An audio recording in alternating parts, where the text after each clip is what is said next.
Welcome to our natural resource meeting. We hope you find today very informative and engaging as we tackle some of the top subjects in the General Assembly. With this said, we'll go ahead and have them shut the door. And I'd like to call on my Vice Chair if he would open us in prayer this morning. Would you do us the honor? Amen. Lord, we thank you for your grace, your mercy, your loving kindness. We thank you for this bright day, and we thank you, Lord, for the days ahead, the plans that you have in store for us. And give this committee wisdom and insight as we plan to fulfill your kingdom and do your will. In Jesus' name, amen. You'll join me in the Pledge of Allegiance, please. We'll ask everyone to stand. I pledge allegiance to the flag of the United States of America and to the republic for which it stands, one nation, under God, indivisible, with liberty and justice for all. We have a few members that are still making their way in, so at this time, we'll get some housekeeping stuff out of the way. Do I have any of our members that have guests that would like to be recognized at this time?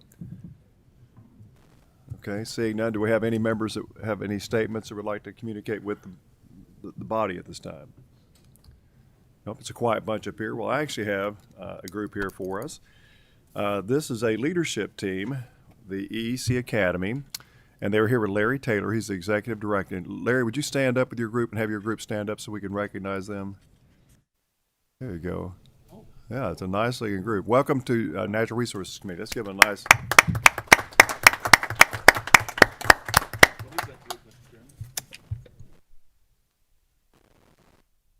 Would you like to explain to us briefly some of the works you all are doing right now across the state? Yeah, if you could just walk up to the table quickly and just briefly, introduce yourself for our committee records, and then just tell us briefly some of the work you all are doing. Sure. I'm Larry Taylor. I'm the legislative liaison for the Energy Environment Cabinet.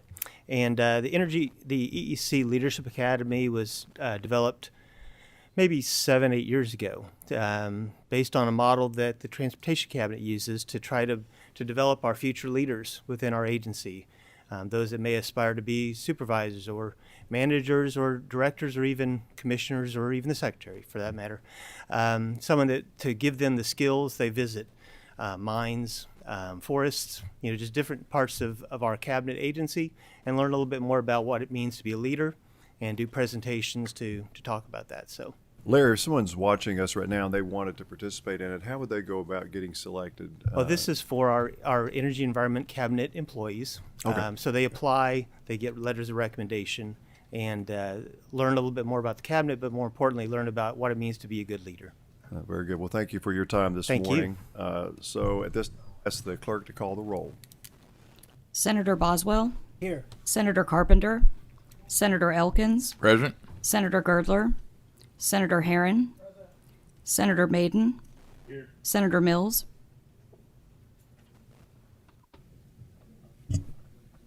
I apologize. I vote aye.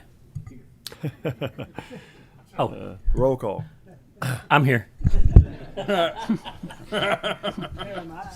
Senator Neal. Senator Webb. Senator West. Here. Senator Wheeler. Senator Williams. And Chair Smith. I am present. Looks like we have a quorum. All right, very good. I need a motion to approve the minutes of our previous meeting. I have a motion, a second. All those in favor of the sign of aye. Aye. Opposed likewise. The motion is reported favorably.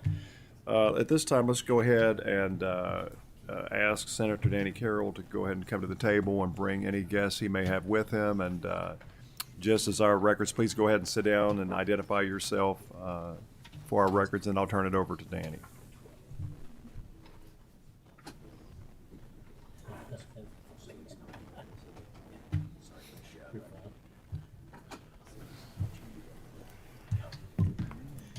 Senator Carroll, as you sit down and take your seat, since you have a PSS 1, do you want to go ahead and let's get that out of the way? That way everything you're speaking to is speaking to the... Yes, sir, please. Okay, we have a motion. I think Wheeler made the motion, second by Jay. All those in favor of the sign of aye. Aye. Opposed likewise. The motion is carried. That way you can be speaking directly to it, and we'll turn it over for you all to Again, we apologize, but go ahead and identify yourself for our records. Thank you, Mr. Chairman. I'm Danny Carroll, the State Senator for the 2nd District. I'm Rodney Andrews. I'm the Director of UK Center for Applied Energy Research and Chair of the Kentucky Nuclear Energy Development Authority. Mr. Chairman, before I get started, there's a few other folks that I want to mention who have had significant roles in developing this legislation, and very much a collaborative effort and a partnership with many folks, even outside of the folks that I will mention now. Secretary Goodman with the Energy and Environment Cabinet, Kenya Stump, the Director of Energy Policy, and she has been a vital team member in putting all this together. She is at a conference today, could not be here. Secretary Noel with Economic Development came in and helped us with the tax incentive part of this piece of legislation. Chair Hatton with the Public Service Commission, they have done an outstanding job in the task that we gave them to prepare for nuclear, and have gone above and beyond what was expected of them, and they continue to do that. So we're very grateful, along with Director Linda Bridwell with the Public Service Commission. And I'll briefly go over an outline of the bill. I know there are going to be questions, and Dr. Andrews, technical questions, I'm sure he will be the one to answer those. And we also have some other folks in the audience that we could turn to if you have questions that might be outside the scope of my knowledge base, or in an area that Dr. Andrews may not be familiar with. So I'll get started. And Mr. Chairman, committee, I really do appreciate the opportunity to be here today, and very excited about this bill. This has been a long road to get us to this point.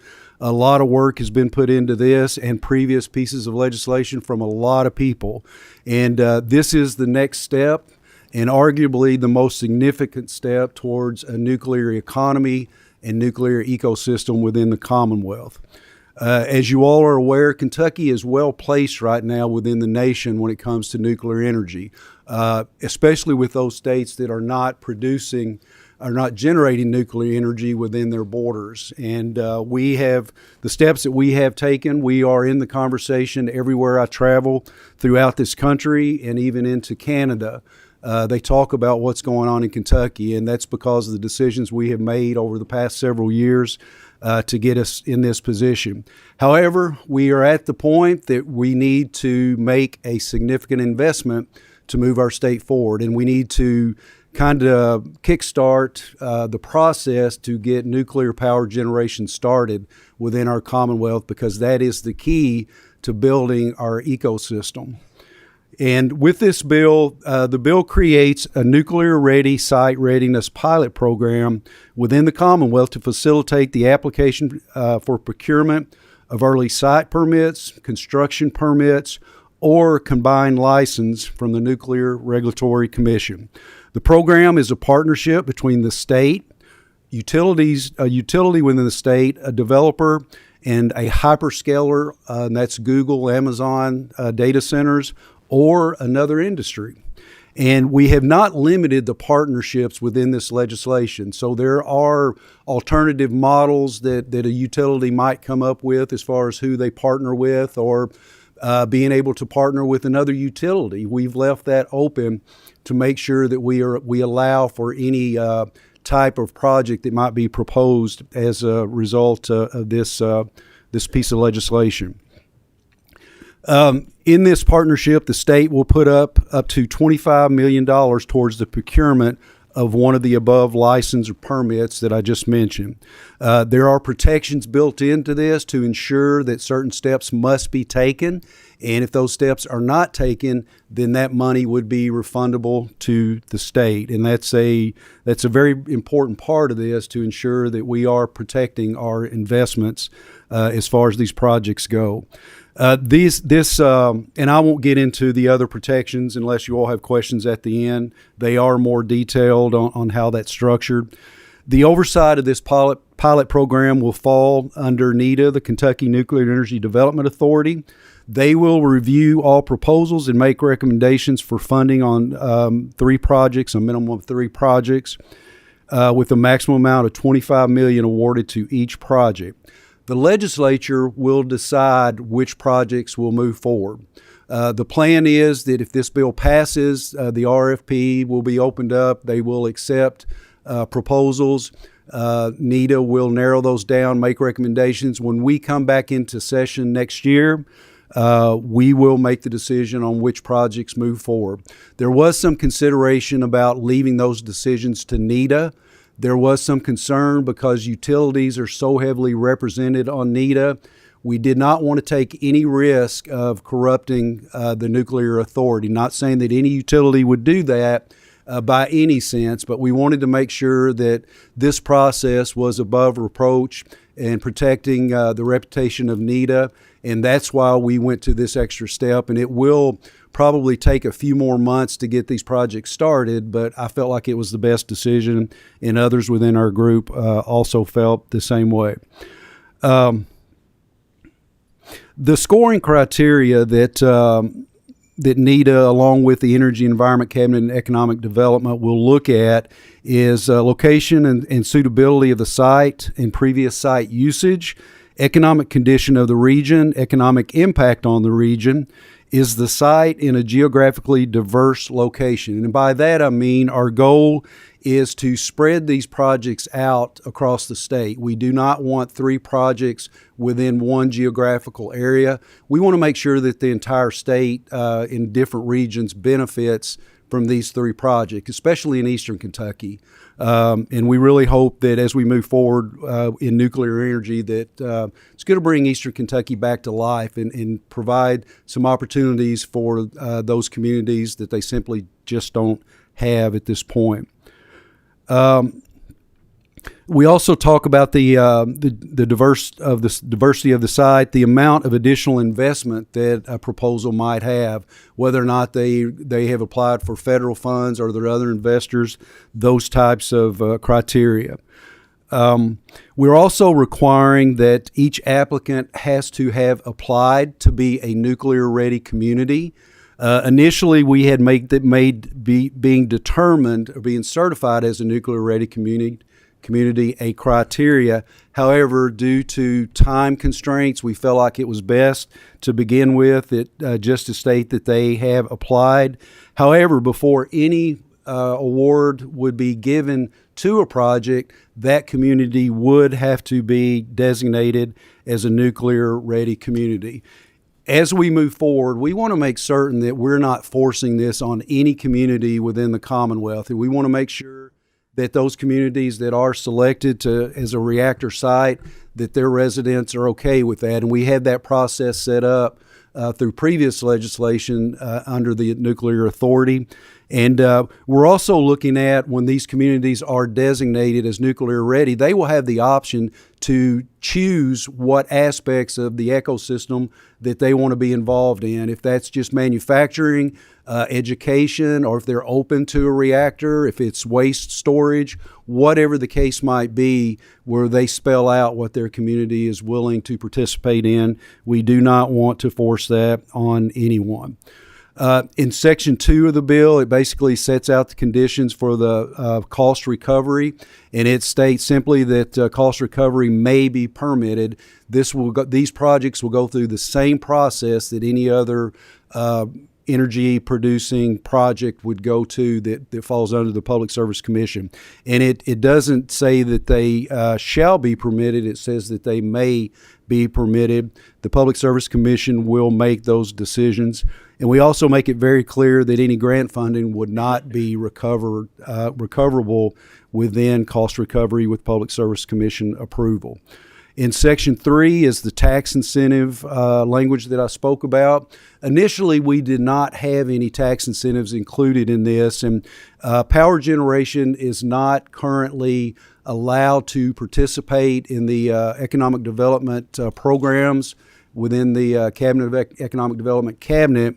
And there's language in here that simply allows nuclear ecosystem development projects included but not limited to nuclear energy generation facilities, siting, and development to be eligible for economic development incentive programs. So that is another tool that we're utilizing with these projects to help spur these projects on and to move them forward in a timely manner.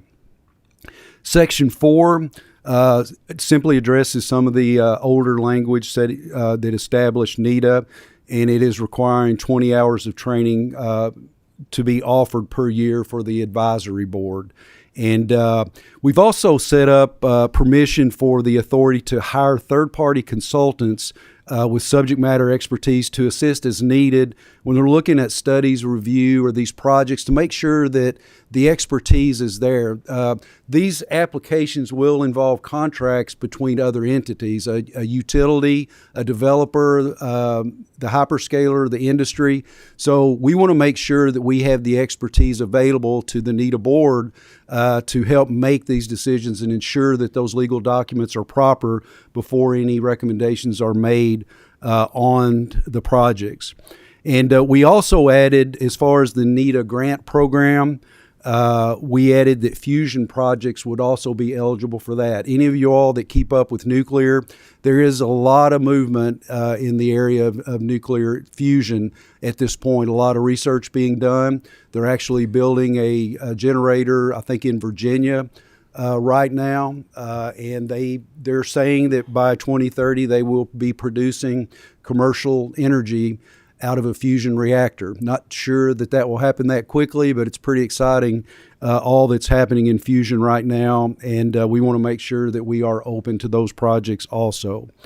It's important to note that with this $75 million investment, it is projected that there is an anticipated $20 billion return to our economy in these communities as a result of these projects. And I also want to make the committee aware that we are requesting another $75 million to be placed into the NETA grant fund for other projects within the state supporting industry, whatever might go along with the development of these reactor sites in particular, but also other projects, educational programs, things of that nature. And I would let you know that Texas has just passed another $350 million appropriation in their state to move nuclear energy forward. Tennessee, and if I have this correct, I had problems getting these numbers verified. $70 million in 23, $60 million, I think, in 25, and I think they're requesting another $25 million this year. Tennessee and Texas are at the front of all states when it comes to nuclear, and they are investing in it. And I'm sure Senator West can tell you from his research, it's paying off in Texas, and there are a lot of projects going on there in a lot of different areas. It's time for our Commonwealth to step up. Our economy is going to be better for this. Our people are going to have opportunities. Our students are going to have technology fields that have never been available to them within the Commonwealth as we move forward in this. And so it is exciting in so many different areas, and the potential, especially for Eastern Kentucky and what we might do there as far as creating jobs that will bring people back home and allow families to raise their kids in Eastern Kentucky. Eastern Kentucky has suffered the most as a result of the coal industry, and I think it's only fitting that we focus on that part of the state and make sure that they benefit from all this. My part of the state, you're all aware of what's going on there, and it's just beginning in our part, and I feel certain at some point in the not-too-distant future, we will have nuclear energy production on the DOE site in Paducah. And, Mr. Chairman, I'm going to stop there and ask Dr. Andrews, do you want to add anything at this point? Sure. I'm on. The one thing that I would add about this fund, in particular, when we're talking about what Texas and Tennessee and others are doing, I was talking to two different technology vendors in the last week, one Friday, one Monday. Both of them made the comment that this would put Kentucky forward, that when they're looking at which states are willing to have partnerships, which states are willing to be open towards their investment and their work, that this will actually, catch attention. And that's something that we really need to do in terms of getting traction towards attracting the industry here. With what we have going on in fuel production, this would just really add to our ability to start attracting investment for nuclear ecosystem. Very good, gentlemen. There's so much here to unpack, and I know we're limited on time, but I think I'd be remiss go back to the beginning. And Kentucky's had a murky history with the nuclear, and we've had some people that have gone before us, like Senator Leeper. Leeper was a great advocate for it at a time that you couldn't have a hearing. There was very much seemed to be a war between perceived or legitimate between coal and nuclear and other stuff, but he did not bother himself with that, and I feel like it's only fitting that we do give him a nod for his work that he did in that. And I think any of us that have support all the above and coal is that we see this as a way forward for us as we do our portfolio to balance it out so that we do have a future with energy production. But a lot of questions, and we may have to talk about some of these later, is I'm curious as this comes online. Are we looking at models, Senator Carroll, where you'll have smaller units across the state so you have a stable anchor for the grid? And if so, the second part of the question, are there any changes that we need to be thinking about as a body to upgrade the grid to be able to handle this in the most efficient way? So I guess two parts of that question. I think there is a marriage between NETA and the EPIC Commission in making sure that we understand where we are as far as energy production and demand within the Commonwealth, and that we're annually readjusting that to understand where we are and what our needs are going to be. With this project, the model that I anticipate with this would be that one of the utilities would partner with a developer, and I'll use X-Energy or Kairos Power because I've talked to them a lot here lately. And if they partnered with them and then they partnered with Amazon, and I think what you would see is maybe you would see a first small modular reactor that would come online, and that reactor would be used to power that data center. And there could be some contractual agreement between the utility, the data center, where that data center would pay a certain rate for that power to help offset the cost recovery on the ratepayers within that region. So that's one of the models that you look at, and even with the cost recovery, that's spread out over decades because of the life expectancy of these reactors. So that also helps in that area. And so I would anticipate that would be one of the models that we would look at. And within that region, as power demand increases, that's the great thing about small modular reactors. And as more time goes by and you see these reactors being produced in higher volumes, the cost will go down. You simply order one, it's manufactured, they bring it to site, you set it up, and it's ready to go. So you could see multiple reactors on any individual site, and so there is additional dispatchable energy as the demand increases over time, rather than having a large AP1000, 1200 megawatt reactors, which is still viable. The administration has put up $80 billion to build 8-10 of those reactors across the country. So that's another option that we might have. There could be a large-scale reactor in Kentucky at some point also. You got quite a bit of questions here from members, as was expected, but we'll go ahead and get those started. Senator Boswell, we'll yield to you first. Thank you, Mr. Chairman. Thank you, Danny, Mr. Senator Carroll, for bringing this bill. It's time for us to get on board. Could you just clarify, I just have two small questions. Can you clarify what is the total cost to the taxpayers over, say, the next 10 years that you're recommending? For this particular project, it would be a maximum of $75 million that we would set aside.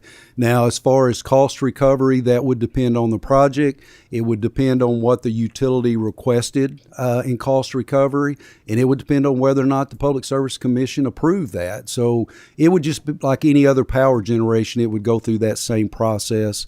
So I can't make a valid prediction on that. There are a lot of variables that would determine that. Can I follow up?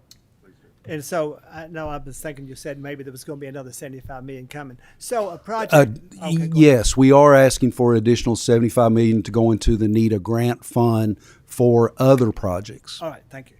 And so the last question is simple. In a project like this, there's going to be probably a limited number of sites across the states. What do you estimate the number of acres would be required to take for some of these sites? And I assume they would probably have to be on a river or stream. That the size of the site to some extent depends on the technology. With the small modular reactors, the exclusion zone, so the size of the site is much, much smaller than what we do now. For example, X Energy, their single SMR unit is about 400 meters.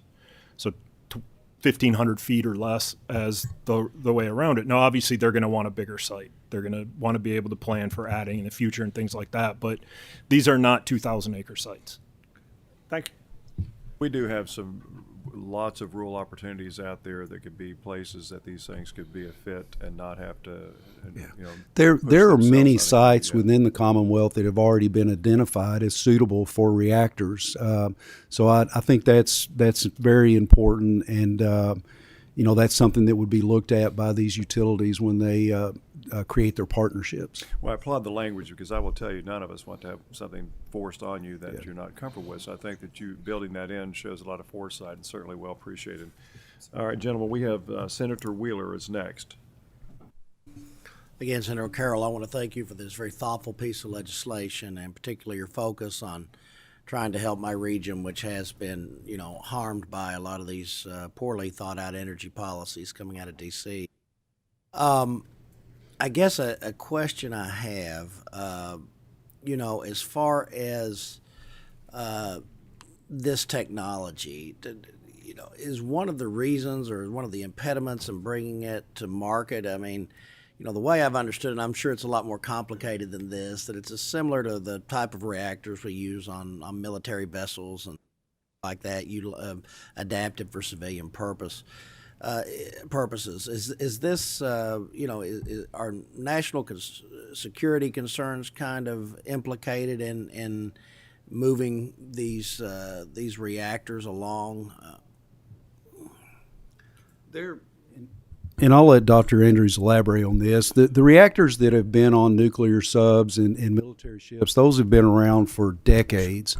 And those are more of the Generation 3, maybe 3+ reactors. And what we're looking at, it's not to say that we wouldn't consider a 3+, that is in this bill, but we're also looking at Generation 4 reactors, and those are the ones that use different materials as coolants, sodium, other materials, liquid metal, and then the fuel makeup is different. There is a fuel called triso fuel that is encapsulated into a graphite material, and which makes them much more suitable for storage.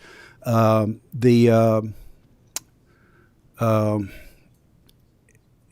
is it? High assay low enrichment, high assay low HALEU. Yes, a lot of terms. That is the primary fuel for the next generation of reactors, and it is enriched to a higher level. The current fleet uses about a 5% enrichment. I think these are about a 30% enrichment, and you know, the proliferation issues have come in recycling of fuels in the past, and that's been a large part of the conversation, because during the recycling, materials are separated, and that's where you can get into some of those issues. So I don't see that as being an issue. We are expanding in the United States as far as recycling of fuel, and there are technologies that the marketing is that they are a closed fuel system. They use their fuel, it's taken out, it's stored, and then it goes back through the process, and that I'm sure that'll catch on more in the future. Dr. Andrews, anything you want to add to that? I would just add that with these reactors, they're still going to be required to meet all the same standards that the large central units do now. So in terms of national security interest and those sorts of things, they're going to fall under those same rules. Okay. Brief follow-up for Mr. Chair. You know, and I agree with you that, I mean, I'm an all-of-the-above energy guy. I think that's important to have a balanced energy portfolio. And, you know, I've traveled to, you know, for example, I guess to France, which is pretty well run their entire energy grid off of nuclear for, you know, decades, I guess, since the 50s and 60s, with little to no environmental catastrophes and everything. So I do believe this is an important tool to have in our energy toolbox, and I want to thank you for bringing this forward. I get everyone's attention just for a minute. We have got, we obviously are limited on time. We've got to stay inside of our window. We've got another bill coming up, but I've got 5 other members that have questions, but we have Audrey's here, Ernstberger, and I know she wants to speak, I think, against it. So I want to make sure we accommodate and give her a chance to do that. So just, if I have to prod you along or cut somebody off, please understand it's just so we can kind of keep on the schedule. But with that said, I will now yield to Senator West. Thank you, Mr. Chairman. Thank you, Senator Carroll and Dr. Andrews, for your work on this. We've had multiple conversations, and what a difference a year makes. You've been working on this for a long time, but the need for this in the past year has just clearly ratcheted up so quickly. And this is one of the main reasons I asked to be moved from agriculture over to natural resources is the decisions we make here and the legislation we push will dictate what happens with our citizens for maybe the next 100 years, right? But time is of the essence, and we have to make the decisions now. So with this bill, you had me at hello with this bill. I really like it. Only have one major complaint. I would double the money. Personally, if I were king for a day, I would double the money, and I think it's that. I'll second that motion. Unfortunately, you and I don't always make those decisions. But I'll be really quickly, just a couple quick questions. You know, in the past, we've had like a 10-year window on permitting, and the idea of this is to try to speed that up. And give us the latest information that you have available through the feds, through the Trump administration. What avenues have opened up to allow us to close that window? And more particularly when you're talking about it, I know the defense spending bill shows maybe an extra $500 billion. And I know there's some talk of getting around some of this permitting and putting it on the fast track by partnering with military installations. And so is there any information there that would maybe speed this up? And maybe we have a ton of military installations in Kentucky. So there are a couple of changes that have been pushed by the Trump administration as well as previous administrations. One is that with the SMRs, because they are manufactured, that they will do a pre-approval for the engineering design so that you don't have to go through that individual review every time, as long as what you're doing is buying one that's been through the approval process. In terms of the military applications, there is the Janus program, which is to develop and place small modular reactors in the military. The obvious first place would be at bases. The SMR developers are essentially competing there for that. Those that get selected, this would be substantial acceleration of the pace that they can develop at. And so that again would also, that coupled with the pre-design reviews will accelerate what we're able to do in getting through the NRC reviews.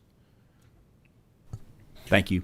We did set some limitations on here as far as the grant on timeframes on when they have to have completed, whether or not they get the site permit or the construction, and then they have a certain number of years to actually start construction.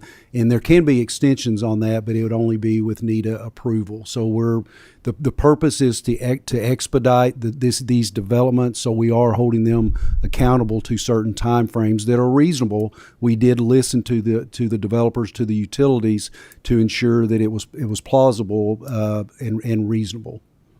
Thank you. Gentlemen, at this time, I'm going to ask Audrey to go ahead and come on up. So you guys can stay at the table. It's fine. That way she gets a chance to speak, and that may actually change some of the questions that we have from our senators. So, Audrey, please go ahead and take a seat there and identify yourself for our records, even though we know who you are.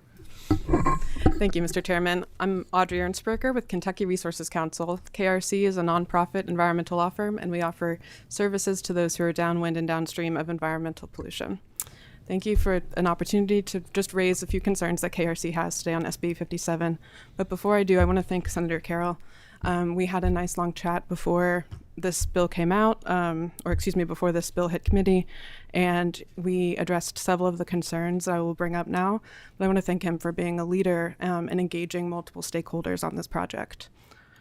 That being said, KRC still has concerns with SB 57 as it represents a significant expansion of Kentucky's nuclear development framework. And as filed, I will say that this is aimed at the original language of the bill, and if these have, I've heard through the course of testimony that some of these concerns have been addressed, and I will make sure that I follow up with an email that further explains how they've been addressed by Senator Carroll. But the primary concern, I won't go through the explanation of the bill. Senator Carroll covered that, but the primary concern is how the bill shifts the substantial financial risk onto ratepayers without, from KRC's position, adequate safeguards. Section 1 of the original bill required the utilities receiving state grants up to $25 million to post a surety bond so that the Commonwealth could recover the funds. However, Section 2, as mentioned, also allows the utilities to recover cost from ratepayers. And unlike the state grants, there is no corresponding surety or repayment mechanism to protect the customers if the project ultimately is never constructed or never produces power. In that scenario, ratepayers would remain responsible for the costs. And this structure actually weakens a longstanding used and useful safeguard that's been part of Kentucky's energy policy principles and has traditionally protected customers from financing projects that may never deliver service. SB 57 would shift this risk. And in the original bill, there was a notwithstanding clause that came before this opportunity for utilities and the PSC to approve this shift in rates to rate customers. And this would override the need to obtain a certificate of public necessity and convenience and demonstrate that the unit is that there is no reasonable least cost alternative.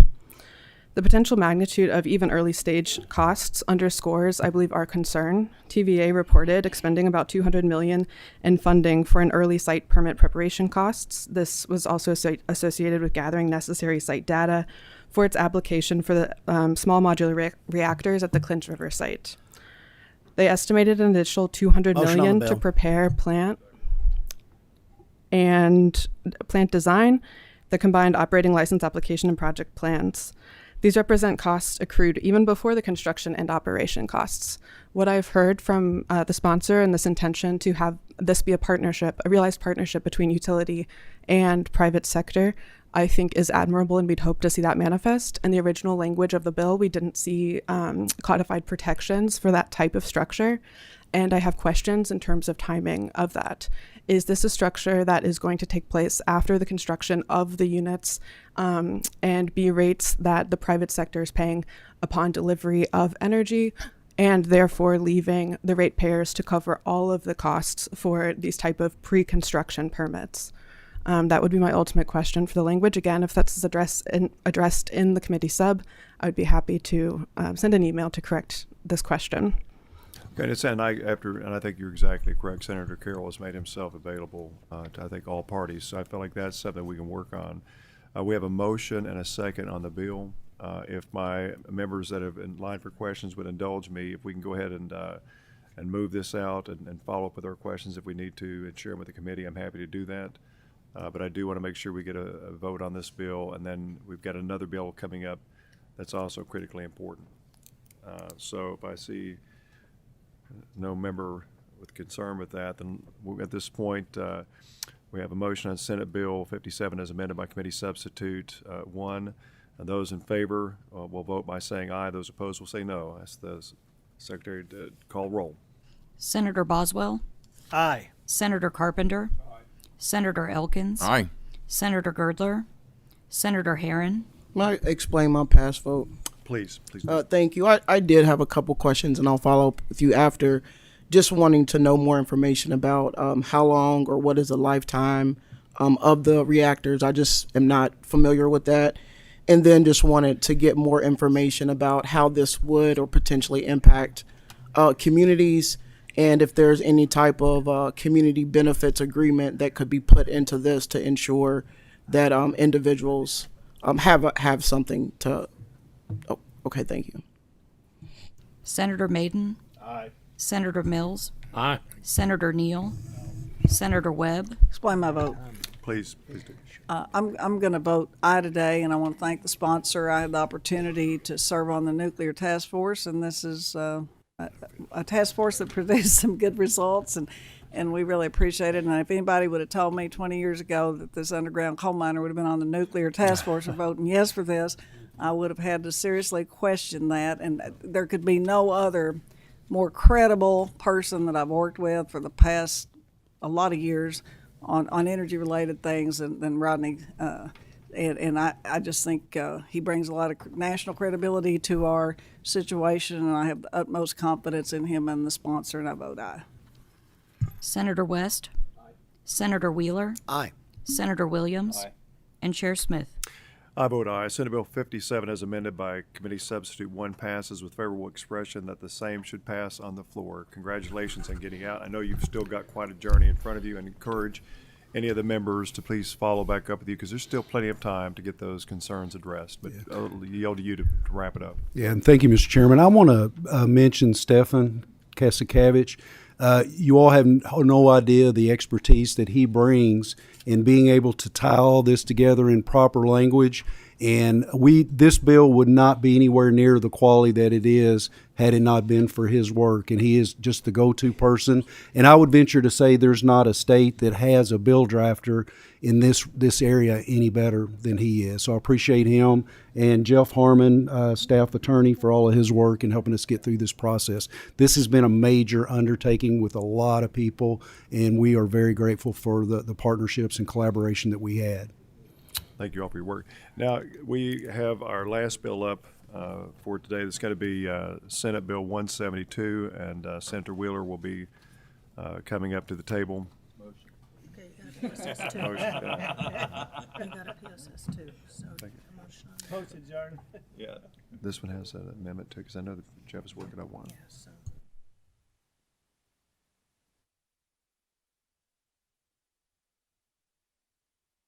Senator Wheeler, before you get started, you have a PSS 2 on this. Do we want to go ahead and have a motion on that? I would welcome that. I make Chair. a motion. We have a second. Motion second. All those in favor, sign of aye. Opposed likewise. That way you can save time and speak directly to We you. also have a title amendment. We can just do it at the end. You want to, let's go ahead and do that now if you want to. Wait, oh, wait, okay. Just trying to help you get your stuff done. Okay. So, all right. Mr. Chairman, thank you for this opportunity. Senate Bill 172 is the Fuel Surcharge Stability Act. I guess I'd like to start out. I was, looking through some of my Facebook posts yesterday, and my son's best friend, his mother, single mother hairdresser, posts her electric bill that she received with the, the following message. And I mean, and I will say I will cleanse it a little bit for the testimony here, but no darn way in a 1,400 square foot house set on 67 with 2 people living in it in the evening, she just received a bill for $712 for a single month. Now, members of the committee, for working class people, that's just unsustainable. And, I know it's been cold this last month. We've all experienced that sliding around on campus here for the last week. And usage has been pretty high. But for particularly my region that used to have some of the lowest bills in the Commonwealth, really that bill is a portrait of a bad energy policy that we have seen since around 2009 that with a couple of breaks continues to plague ratepayers in eastern Kentucky, not only with high electric bills, but also a cost in jobs. What the Fuel Surcharge Stability Act intends to do is to give the PSC a tool to stabilize fuel surcharges that are added on to electric bills during peak months. Based on my conversations with several of our utilities serving our state, due to the cold weather, and sometimes this happens in summer as well, The fuel surcharge for the February bills could be anywhere from $30 with some providers up to $80 on an average bill for other service providers. And folks that already have their household expenses stretched thin, we need to give them a little bit of relief. And as you see in the committee substitute, the only change to the original bill, it did add a title to kind of explain to the general public what we're trying to do here. It also adds an emergency clause so that we can work with the House and hopefully with the executive branch to get this type of relief to the ratepayers in a timely fashion. But what this bill allows the PSC to do is to utilize their discretion to spread those surcharges out over a number of months so that we don't see these huge spikes in utility bills from one month to the next. So we're just trying to stabilize the rates. This is not a silver bullet. We have great energy problems that we have to tackle in the Commonwealth of Kentucky to deliver reliable and reasonably priced service to the ratepayers in this state. But what this is this is an immediate action by the General Assembly to make sure that when these ratepayers see their March bills, I'm not saying they're not going to have some sticker shock anyway, but this at least mitigates it some, so to not to put them in an even harder place than they are otherwise going to be. So I would ask for a yes vote. Again, this is merely giving the PSC a tool. They still can utilize their discretion in the evaluation of whether or not this is appropriate. But it essentially makes sure that when we have, usage, we can do this in a predictable way, so that people kind of, don't have these just huge ebbs and flows throughout the peak months, and can make better planning for their daily lives. As the co-author of this with Senator Wheeler, those of us that have been here for a while, our days start early and our evenings go late. And I will tell you, last night at 10 o'clock, I'm here with Senator Wheeler and Representative or Senator Maiden working on this issue because it's so critical for all of us. And yesterday, many of us received these notes that were called in to our office from the area, and I'll share one with you. It came in yesterday from a Miss Jerry Campbell. Lives on Campbell Circle in Jackson, Kentucky, which is Breathitt County. Says her AEP electric bill was $711, and she lives in a home alone in a small single wide, and has literally no understanding of how this can be real, that she can be charging this when she's there all alone by herself in a very, very small space. And I'm at loss when I get these to try to give people honest answers. Now, there's a lot of stuff that helped get us to this point, but this is a tool in the right direction for us, and I appreciate the spirit from which it comes from. But this can't stand. I mean, the federal government's stepping in and pushing the big Sandy off the grid for us, did a lot of things to us, and I feel like since they made that mess, they ought to be responsible for paying for it instead of pushing that rider back on every one of these people. But no other place in the state, nowhere, gets hit with bills like we do, and it hits the least among us. It hits the area that has some of the greatest struggles in this country. Owsley County is one. It's considered to be the poorest county in the United States of America. There's something inherently wrong about what's happening here. This is a very good committee, and we've got great staff. We've got smart members. Some of the most senior members in the General Assembly are here. We can address this. We can do better than what we're putting up with here.